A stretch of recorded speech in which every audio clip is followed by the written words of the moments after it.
Hace 5000 años, antes de que los egipcios construyeran las pirámides, un misterioso pueblo creó algunos de los grandes monumentos del mundo antiguo. Fueron las tribus paganas de la antigua Britania y a lo largo de 30 siglos, hasta la llegada de las legiones romanas, construyeron pueblos de piedra como Skara Brae, grandes tumbas como Maze Howe, montañas de tierra caliza, incluyendo la misteriosa Silbury Hill, y el monumento antiguo más famoso de Europa, Stonehenge. Descubrieron ingeniosos modos de transportar enormes bloques de piedra a cientos de kilómetros. Desarrollaron técnicas especializadas para marcar el paso de las estaciones con asombrosa precisión. Las tribus paganas vivieron en un mundo sin escritura, por lo que se conservan pocos datos sobre la construcción de estructuras tan extraordinarias. Pero 50 siglos después, las evidencias de sus logros permanecen escritas sobre la tierra. Ahora, un equipo de expertos intentará descifrar el misterio de estos monumentos y verlos como fueron cuando se construyeron hace miles de años. Entrar en esta tumba es difícil, sucio e incómodo.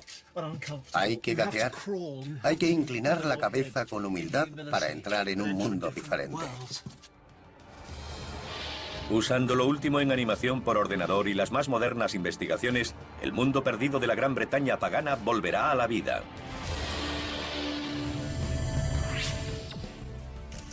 En el extremo septentrional de Escocia, donde el océano Atlántico se encuentra con el Mar del Norte, están las Islas Órcadas, tan inhóspitas como remotas. Pero a pesar de su lejanía, estas islas estuvieron habitadas desde el amanecer de los tiempos, y sus pobladores dejaron algunos de los mejores ejemplos de construcción de la Edad de Piedra hallados en el mundo. Cazadores, recolectores errantes se establecieron aquí hace 6000 años. Cultivaron la tierra y se hicieron agricultores. Sabemos poco de su vida cotidiana, pero en las ruinas que se conservan hay rastros de su mundo. Círculos de piedra que calculan los ciclos del año solar. Tumbas diseñadas para que los vivos entraran en contacto con el mundo de los muertos. A la gente que los construyó les llamamos paganos, pero puede que nunca sepamos cómo se llamaron a sí mismos. Lo que sí conocemos es que sus creencias les impulsaron a hacer extraordinarias construcciones mucho antes de que se erigieran los grandes edificios de Grecia y Roma. El aspecto real de estos monumentos siempre ha sido un misterio. El rastro de este pueblo estuvo perdido u oculto durante siglos. Pero en el invierno de 1850, una inesperada tormenta azotó la costa de las Islas Órcadas. En un lugar llamado Skara Brae, el viento y las altas olas arrancaron la hierba de un montículo. Cuando pasó la tormenta, los lugareños descubrieron unas ruinas surgidas de la arena. Eran los restos de un pueblo pagano del Neolítico, la Edad de Piedra. Para la arqueóloga Erika Goodman, Skara Brae es más que unas ruinas. Es la entrada a un mundo perdido. Es absolutamente sorprendente, porque los arqueólogos estamos acostumbrados a ver ruinas de vida efímera. Hallamos rastros apenas perceptibles, pero aquí nos hemos encontrado con este enorme pueblo. No son construcciones individuales, sino todo un pueblo del Neolítico. Las pruebas dicen que este asentamiento tiene unos 5000 años de antigüedad, siglos más que las pirámides egipcias. La mayoría de las casas del Neolítico eran de madera y se pudrieron hace mucho tiempo. Pero en las Islas Órcadas apenas había árboles y la necesidad hizo que las casas se construyeran de piedra. Estos son losas de las Órcadas. Es una roca sedimentaria, lo que significa que estuvo dispuesta en finas capas. Se crearon bajo el agua. Al romperse, se formaron estas lanchas de piedra. Los pobladores disponían de este material de construcción natural, y tiene sentido que prefirieran usarlo en vez de una madera que escaseaba. El pueblo está formado por 8 casas circulares. Los muros se construyeron con piedras unidas sin mortero. La técnica del muro de mampostería sin mortero es muy efectiva. Como vemos, es muy sólida porque el edificio sigue en pie después de 5000 años. No se puede decir lo mismo de muchos de los edificios que se levantan hoy. Todas las casas de Skara Brae se construyeron siguiendo el mismo diseño básico. El lugar central era el hogar, el fuego. Construido en el muro más alejado estaría lo que los arqueólogos suponen que fue un espacio para almacenaje, mientras que en las paredes laterales habría unas estructuras que pudieran acoger camas. Los arqueólogos no saben cuántas personas vivieron en esta casa, pero creen que pudo albergar a una gran familia que habría vivido en condiciones de estrechez para las costumbres modernas.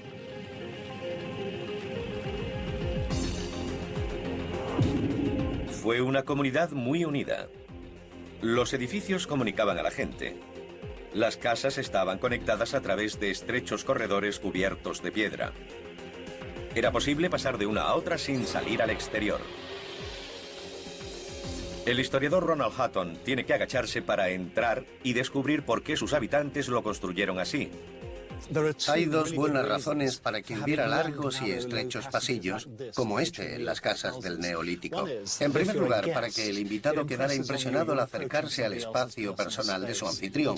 Y en segundo lugar, en caso de ser un enemigo, es difícil andar agachado con la cabeza levantada, sabiendo que en el otro extremo había gente esperándolo para decapitarlo o darle un golpe. Lo más extraordinario de estos edificios es su ubicación. A primera vista parecen haber sido excavados en el suelo, pero no es así. De hecho, todo el pueblo se construyó cavando en un vertedero, un montículo de residuos dejados por pobladores anteriores. Era basura prehistórica, y eso incluye todos los residuos del hogar, ceniza, carbón vegetal y desperdicios de la comida. Es importante recordar que dividían la basura. El material más sucio estaba en un extremo del poblado, donde dejaban los excrementos animales y humanos, y en medio de la ciudad dejaban el material más limpio. Esta forma extrema de reciclado tenía enormes beneficios prácticos. Usaron materiales de desecho para construir sus casas porque era un buen aislante. También los mezclaban con arcilla, lo que daba solidez a la estructura. Ayudaba a mantener unido el edificio. Estas edificaciones están tan bien conservadas que nos dan pistas sobre cómo las construyeron los paganos de las Órcadas. El muro va ascendiendo y se va estrechando a medida que sube. Al final, incluso podría haber tenido forma de cúpula, pero creemos que es más probable que fueran techos de madera o de huesos de ballenas, recubiertos después con turba. Ahora podemos mostrar cómo eran las casas de estos misteriosos paganos cuando las construyeron hace 5000 años.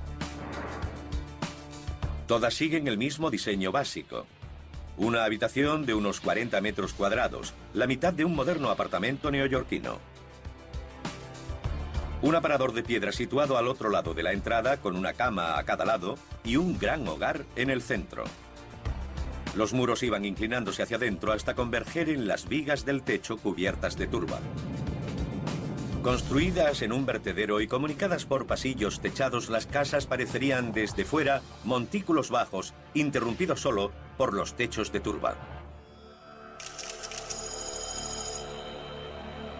Los paganos que vivieron en estas casas ayudaron a construir, casi con toda seguridad, uno de los monumentos prehistóricos más desconcertantes de las Órcadas, el Anillo de Brodgar. Enorme círculo de piedra a 10 kilómetros al sur de Skara Brae, Brodgar pertenece a una clase especial de círculos conocidos como henge, anillos de piedras encerrados dentro de una zanja y un talud de tierra. Este es uno de los más grandes del mundo. Para mí, el uso obvio de este gran espacio abierto es el de meter a mucha gente para que pueda ver lo que ocurre. Casi con toda seguridad fue centro de reunión de multitud de personas en ciertas épocas del año, las grandes fiestas de las estaciones, para intercambiar ideas, celebrar rituales religiosos, comerciar y conocer gente nueva. Así podían encontrar pareja y casarse y juntarse para todo lo que necesitan hacer una gran cantidad de personas. Es sorprendente cómo este pueblo logró construir algo tan grande como el Anillo de Brodgar sin herramientas modernas o máquinas elevadoras. Solo cavar la zanja significó retirar 11.000 toneladas de roca, suficientes para llenar 2 piscinas olímpicas.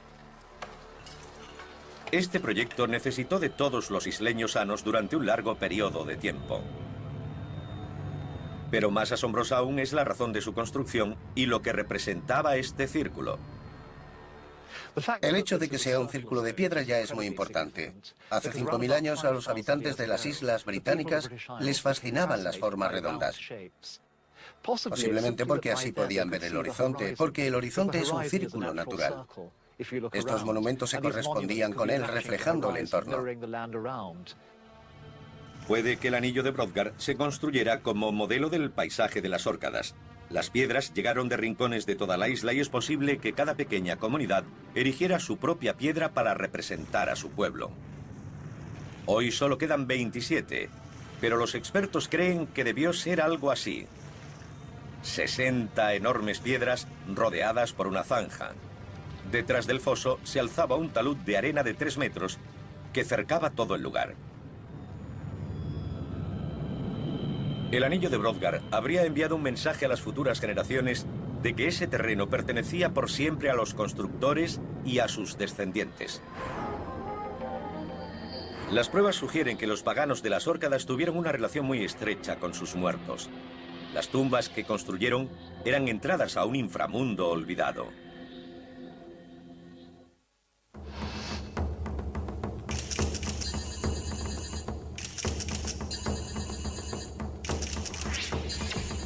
Hace 50 años, un agricultor de la isla de South Ronaldsay, en las Órcadas escocesas, estaba cavando en un montículo cercano a la cima de una colina cuando descubrió la entrada a una cámara subterránea. 30 cráneos humanos le devolvían la mirada. Cuando se excavó la tumba se encontraron los restos de 342 personas, pero ninguno era un esqueleto completo. Alguien o algo había esparcido los restos alrededor de la tumba. Intentando descubrir la razón, Ronald Hutton entra en la cámara funeraria. Entrar en esta tumba es difícil, sucio e incómodo. Pero así fue diseñada. Hay que gatear, hay que inclinar la cabeza con humildad para entrar en un mundo diferente.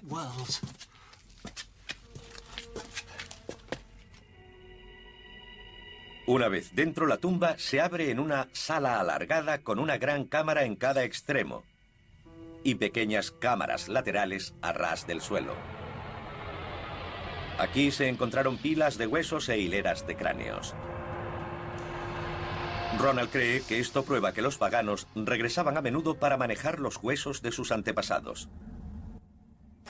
Lo normal era que hubieran traído antorchas, aunque parece que no era así, por lo que se habrían tropezado con los muertos en la oscuridad. En el mejor de los casos, se habrían topado con la misteriosa visión de un cráneo o un hueso detrás de otro. Establecían contacto con los muertos de forma muy íntima, muy física. ¿Pero por qué este pueblo sintió la imperiosa necesidad de estar cerca de sus muertos?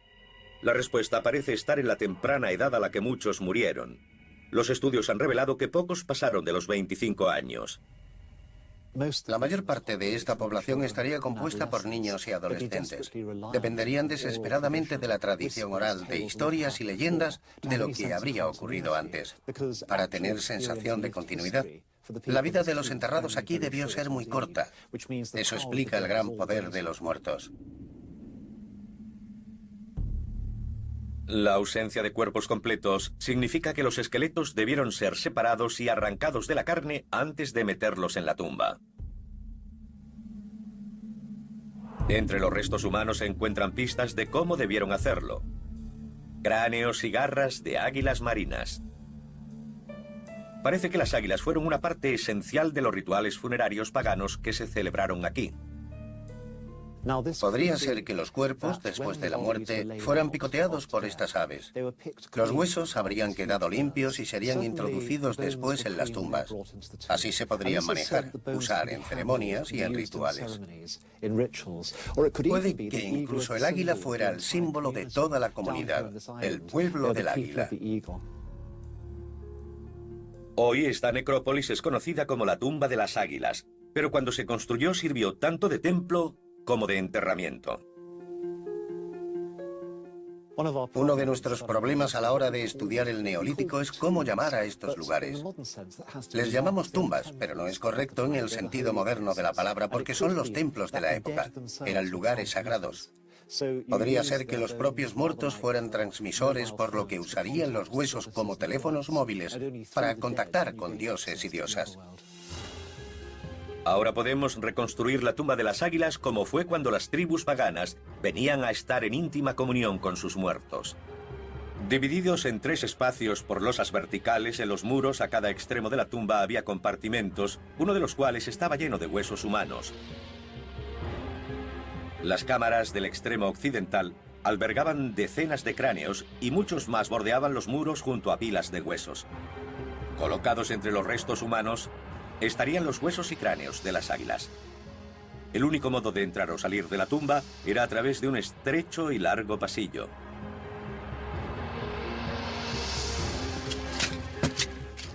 De vuelta al mundo de los vivos. Es más luminoso. Pero la tumba de las águilas no es el único ejemplo de enterramiento pagano en las Órcadas. A 30 kilómetros al norte hay un lugar que guarda aún más secretos sobre los ritos funerarios y la religión de los paganos. El montículo de Maze Howe. La arqueóloga Erika Goodman lo investiga. Es un lugar increíble. Una de las cosas que más me sorprende es lo delicada que es la mampostería. En Skara Brae era más vasta. Eran losas de piedra arrancadas de la playa y algunas no eran más que guijarros. Pero aquí está todo labrado. Se pueden ver las marcas de la cantería. Se ve por dónde cortaron los bloques de piedra.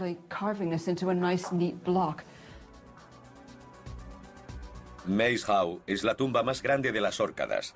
Construida hace 5.000 años, está formada por enormes losas de piedra, algunas con un peso superior a 30 toneladas.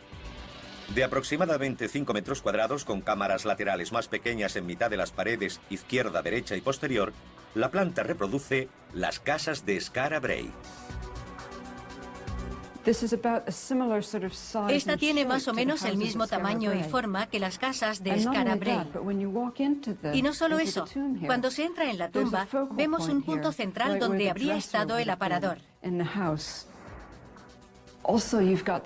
También hay cámaras a cada lado, en el mismo sitio en el que estarían las camas en la casa de Skara Brae. Lo único que falta es el hogar. Las similitudes entre la tumba de Maze Howe y las casas de Skara Brae demuestran que los paganos creían en una relación especial entre el mundo de los muertos y el de los vivos. Otro aspecto central de la religión pagana era el ciclo de las estaciones. Pagano significa habitante del campo, y su dependencia de la tierra hacía que fueran muy conscientes de su lugar en el mundo natural. Atribuían un significado especial a los cambios de las estaciones.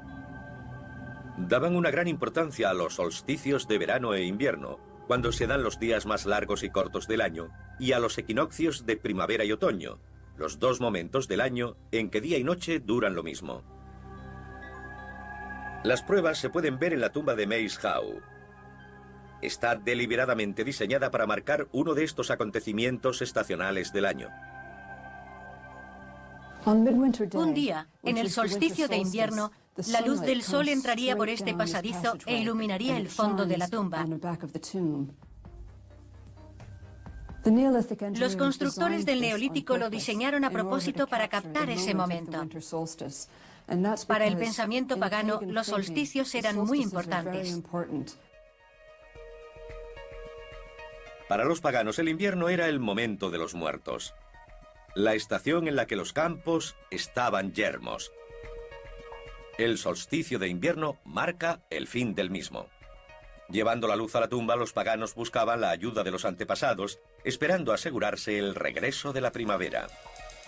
Pero para captar la luz del sol en pleno invierno, los constructores de Maze Howe necesitaban alinear perfectamente el túnel de entrada de la tumba. Las 4 grandes piedras de las esquinas de la cámara brindan una pista. Los pilares son un enigma. No ofrecen apoyo estructural a la tumba, sugiriendo que su utilidad pudiera residir en su parecido con menhires. El arqueólogo Martin Carruthers cree que las 4 piedras podrían formar parte de un círculo que en su día estuvo al descubierto. Puede que aquí fuera hubiese una serie de piedras formando un círculo anterior a la construcción de la tumba. Y puede incluso que los pilares que hay dentro de la cámara se originaran aquí, en un círculo de piedra, y se incorporaran después al lugar del enterramiento. En el entorno de Maze House, los arqueólogos han encontrado agujeros que posiblemente albergaron menhires. Parece probable que las 4 piedras, ahora dentro de la tumba, estuvieron en el centro de un círculo y alineaban el anillo con el solsticio de invierno. La tumba se construiría a su alrededor con el túnel de entrada perfectamente alineado con los últimos rayos del sol. Con el tiempo, el círculo de piedras desapareció y solo quedó la tumba. Es evidente que la comunión con los muertos fue una parte esencial de la vida pagana, y sus elaborados rituales funerarios son la base de una nueva teoría sobre el mundo perdido del más desconcertante de todos sus monumentos, Stonehenge. Stonehenge, en el sur de Inglaterra, es uno de los monumentos paganos más famosos del mundo. Pero su uso ha dejado perplejas a generaciones de investigadores y visitantes.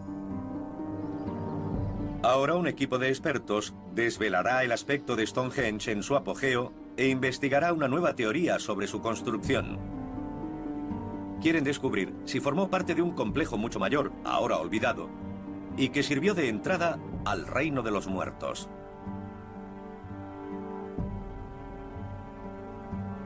La arqueóloga Erica Goodman ha descubierto una primera pista, pruebas de que hace 5000 años se celebraron ritos funerarios mucho antes de que llegaran las piedras. Cuando llegamos a Stonehenge, lo primero que vemos es un espléndido conjunto de piedras. Pero lo primero que se construyó fueron este pequeño terraplén y la zanja. Parece que sirvieron para algún tipo de ritual. Lo sabemos porque al final de la zanja encontramos pequeños escondites de cosas importantes, como cráneos de ganado, cerámica y otros objetos. Muchos arqueólogos creen que los paganos asociaban los cráneos de ganado, como los encontrados en la zanja, con la muerte. Y las excavaciones en Stonehenge han demostrado que el lugar se usó en ceremonias crematorias antes de que se levantaran las piedras. Las primeras en llegar fueron las de dolerita, traídas desde las colinas Preseli en Gales, a más de 300 kilómetros. Un lugar que el arqueólogo Mike Pitt cree que tuvo un significado especial para los paganos. Esta es una de las grandes maravillas del mundo antiguo. No parece muy grande, pero no hay ningún otro lugar en el mundo en que gente con ese nivel tecnológico y hace tanto tiempo transportara piedras tan grandes hasta un sitio ritual. Debemos imaginar que había algo en el lugar de donde provenían que le daba un trascendente poder mágico a este emplazamiento religioso. Una de las cosas que nos viene a la mente es que si miramos en esa dirección, que es de donde vienen las piedras, donde está Gales, estamos mirando hacia el sol poniente.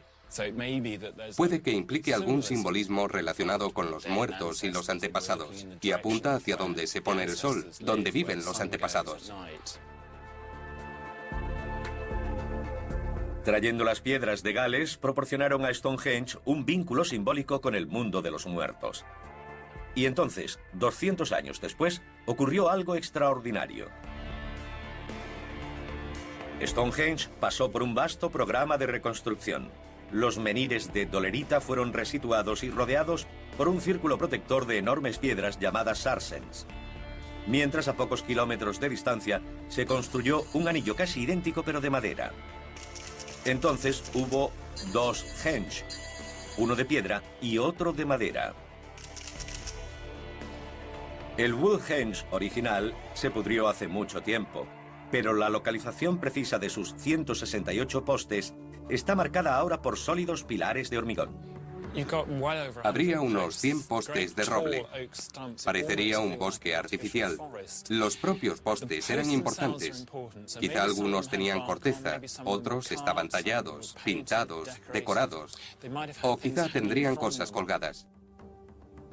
Usando los datos recopilados por los arqueólogos, ahora es posible recrear Woodhenge como habría sido para los paganos que rendían culto aquí hace 4000 años. La disposición de los postes y el tamaño del círculo de Woodhenge guardan un gran parecido con Stonehenge. El lugar también está rodeado por una zanja y un terraplén. Pero una gran pista de la importancia de Woodhenge es que la entrada está alineada con el sol naciente del solsticio de verano. Hay algún tipo de significado simbólico en todo esto. Tenemos los cráneos del ganado asociados con los megalitos, y quizá los postes de madera tienen más que ver con la vida. La madera es vida y la piedra es muerte. Para los paganos, la madera era viva y cálida, como el cuerpo cubierto de carne. La piedra era fría y dura, como los huesos de los muertos. Parece probable que Woodhenge simbolizara la vida y Stonehenge la muerte. Una vía ceremonial uniría ambos lugares. El historiador Ronald Hutton cree que podría haberse usado para complejas procesiones funerarias. Los paganos habrían partido de Woodhenge y seguirían la dirección del sol, viajando junto al cercano río Avon con destino a Stonehenge.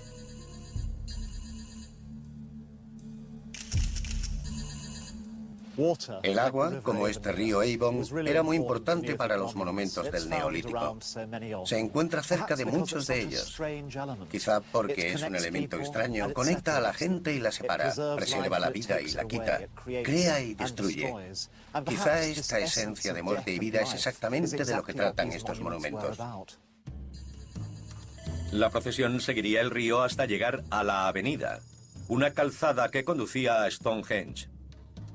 Hoy poco queda de ella, pero Ronald cree que pudo haber estado flanqueada por piedras alineadas. No sabemos exactamente cómo era la avenida que llevaba hasta Stonehenge. Desapareció hace mucho tiempo. Pero es posible que se pareciera a esta, no muy lejos de Avebury. Sin embargo, tendría la función de todo camino procesional en cualquier religión. Permitir que los seres humanos pasaran de un mundo interesado por la vida terrenal a otro más preocupado por lo sobrenatural. Antes de llegar a su destino, la avenida gira abruptamente hacia el oeste, acercándose deliberadamente a Stonehenge en dirección a la puesta de sol. Habiendo empezado en Woodhenge al amanecer, parece probable que la procesión llegara a Stonehenge al ocaso. Aquí los paganos habrían celebrado el paso del recién fallecido al mundo de sus antepasados.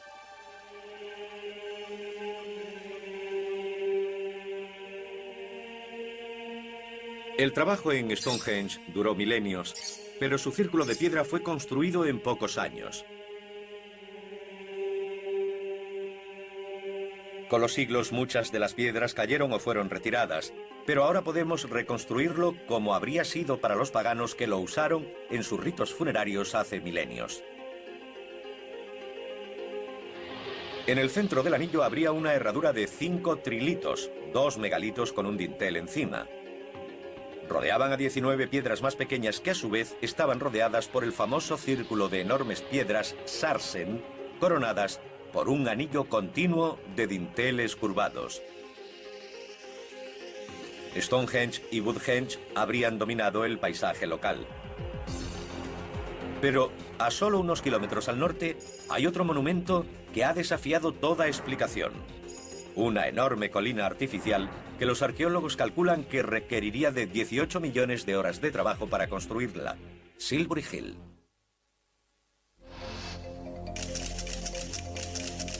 A pocos kilómetros al norte de Stonehenge está Silbury Hill, el montículo prehistórico más grande de Europa. Creado por los paganos hace unos 4.500 años, tiene una altura de 40 metros y es más antiguo y alto que algunas de las pirámides egipcias. Pero como las pirámides, ¿guarda algún secreto en su interior? La gente suele asociar los grandes montículos con tesoros enterrados. Durante cientos de años también se han buscado en Silbury Hill, pero aunque se han excavado tantos túneles en la colina, hasta ahora no se ha encontrado rastro de tesoro alguno. A pesar de siglos de excavaciones, no se han encontrado tesoros ni tumbas. Silbury Hill parece ser solo un sólido montículo de tierra caliza. La razón de su construcción sigue siendo un misterio, pero puede ofrecer pistas de cómo se hizo. Debió ser un increíble logro tecnológico para la gente del Neolítico. No tenían metales con los que trabajar. Tuvieron que excavar con astas y escápulas los omóplatos del ganado que usaron como palas. Los arqueólogos calculan que se necesitarían 700 hombres durante 10 años para excavar y dar forma a los 255.000 metros cúbicos de tierra que constituyen la colina. Probablemente se construyó en 2 fases.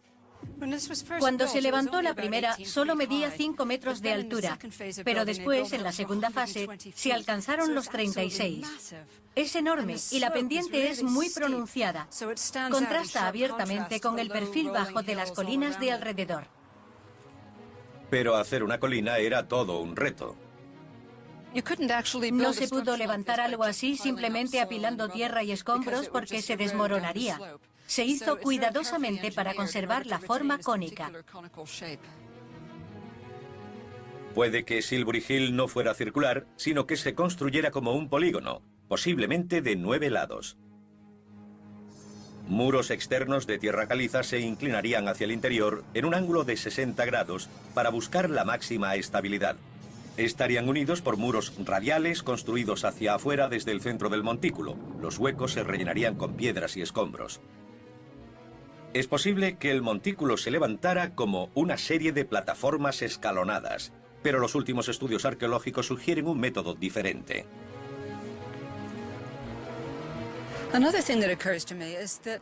También se me ocurre que lo levantaran en espiral.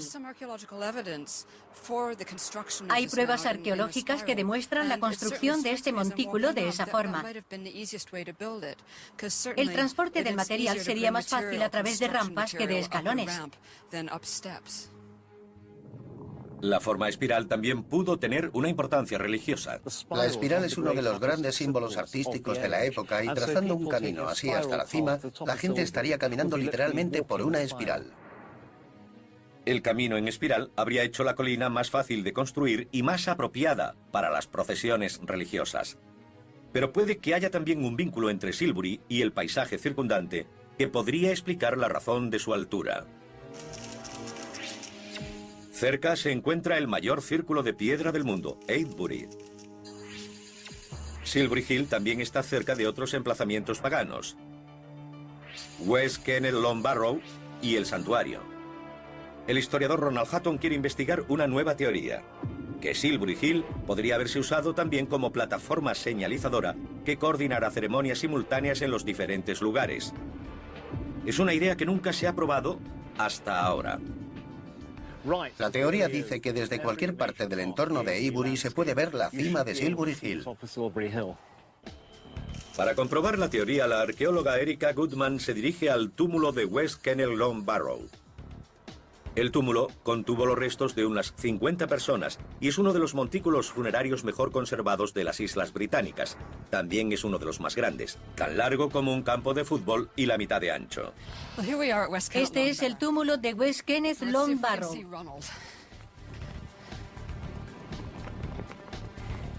Vamos a buscar a Ronald. Sí, puedo verlo sosteniendo la bandera roja. La siguiente parada es el santuario. Probablemente un bosque de postes de madera, el santuario no fue tanto una estructura como un lugar de rituales donde se clavaban árboles recién talados. Estoy en el santuario. Allá a lo lejos imagino la silueta de Ronald contra el cielo. Es interesante porque si Silbury Hill fuera un poco más baja, Ronald se perdería contra las colinas del fondo, pero así puedo verlo con claridad. La última parada es Avebury, el mayor círculo de piedras del mundo. Un anillo gigante de 98 megalitos que encerraba 2 círculos más pequeños. Es probable que fuera el lugar ritual más importante de la zona. Para que la teoría funcione, debería verse la bandera de Silbury Hill, pero dentro del anillo no es posible. Erica solo puede divisarla cuando sube al terraplén externo del círculo.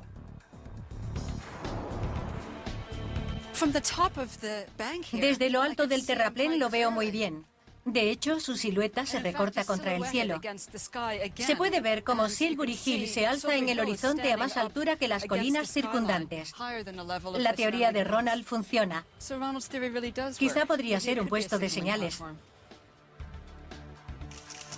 Que Silbury Hill sea visible desde los 3 lugares sugiere que durante ciertas épocas del año podría haber sido el punto central de una serie de ceremonias simultáneas. Avebury, West Kennet y el santuario podrían haber seguido el ejemplo de lo que estaba ocurriendo en Silbury. Lo que sucedía durante esas ceremonias sigue siendo un misterio, pero Ronald Hutton cree que hay una prueba más que da peso a su teoría. He tenido otra idea. No cubrieron la piedra caliza de Silbury con nada. Era así una montaña brillante de luz. Una colina iluminada por el sol y la luna que se podía ver a kilómetros. Si esta teoría es correcta, en tiempos de los paganos, Silbury Hill no tendría hierba como hoy, sino que sería una montaña reluciente hecha por el hombre con un sendero en espiral.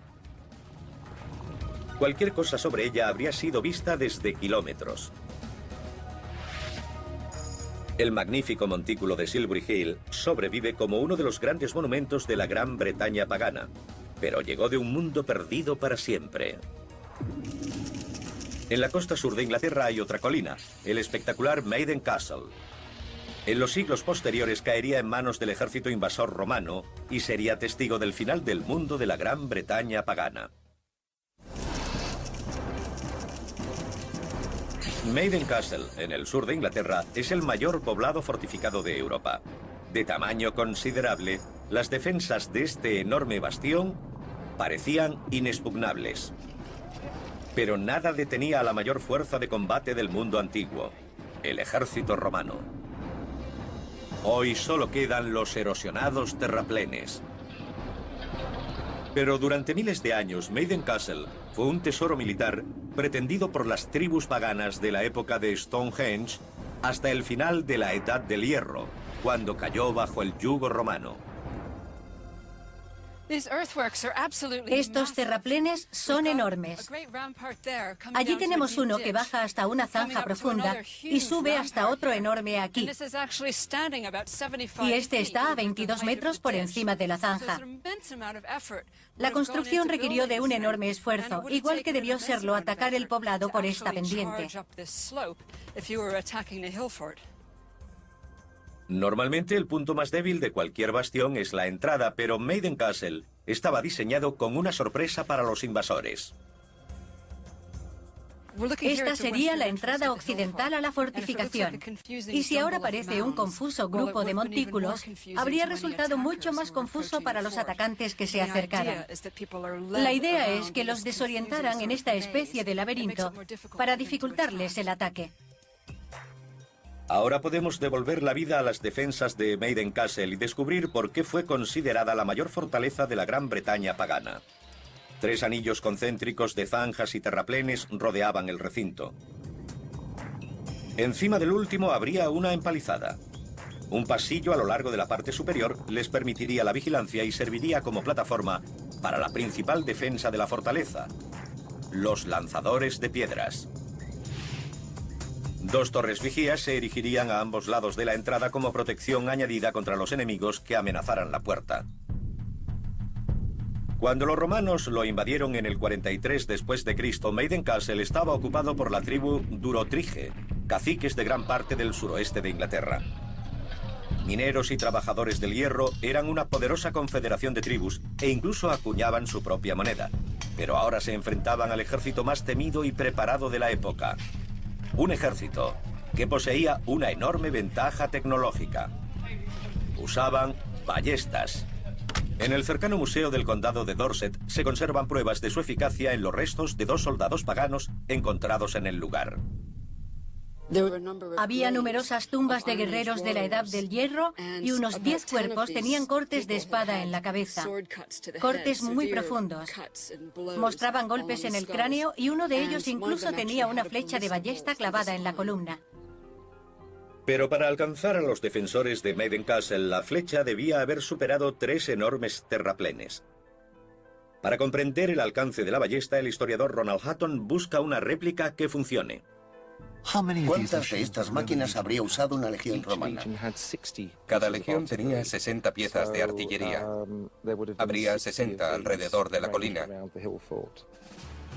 Hasta el final de la Edad Media, la ballesta fue el arma más compleja construida. Pero su mecanismo es sencillo. La cuerda del arco se tensa usando un par de cabrestantes y un mecanismo dentado llamado trinquete, lo que le proporcionaba más potencia que el músculo humano. Se carga una flecha y se dispara. La saeta de una ballesta podría volar a más de 170 km/h y alcanzar más de 400 metros. Dios mío, apenas he podido verla. La ballesta permitió a los invasores romanos lanzar flechas sobre Maiden Castle lejos del alcance de las ondas de los defensores. Las ondas tienen un alcance muy limitado. Las ballestas romanas, por el contrario, superaban la distancia de las ondas que se usaban en la época. La altura y la distancia de los terraplenes no habrían sido suficientes para luchar contra los romanos. Los defensores no tendrían una clara visión del campamento romano ni siquiera desde lo alto de la empalizada. Y con solo 200 metros, sus ondas no habrían cubierto ni la mitad del alcance de las máquinas romanas. La ballesta podía lanzar un proyectil sobre los terraplenes y la empalizada hasta el corazón de Maiden Castle. La muerte llegaría a los defensores literalmente caída del cielo.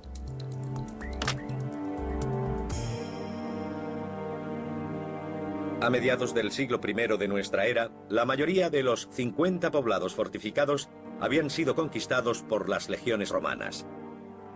La vida de los britanos se vio transformada totalmente por el influjo de las ideas del Imperio Romano.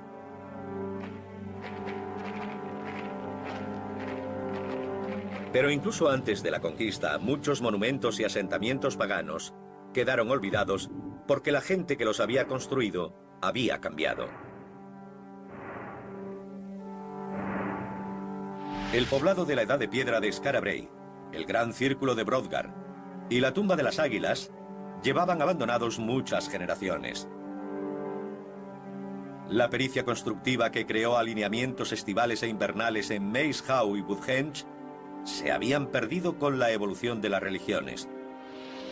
Incluso Stonehenge, el mejor de los monumentos paganos, se convertiría en curiosidad de viajeros, un enigma que cautivaría y confundiría a eruditos a partir de la Edad Media.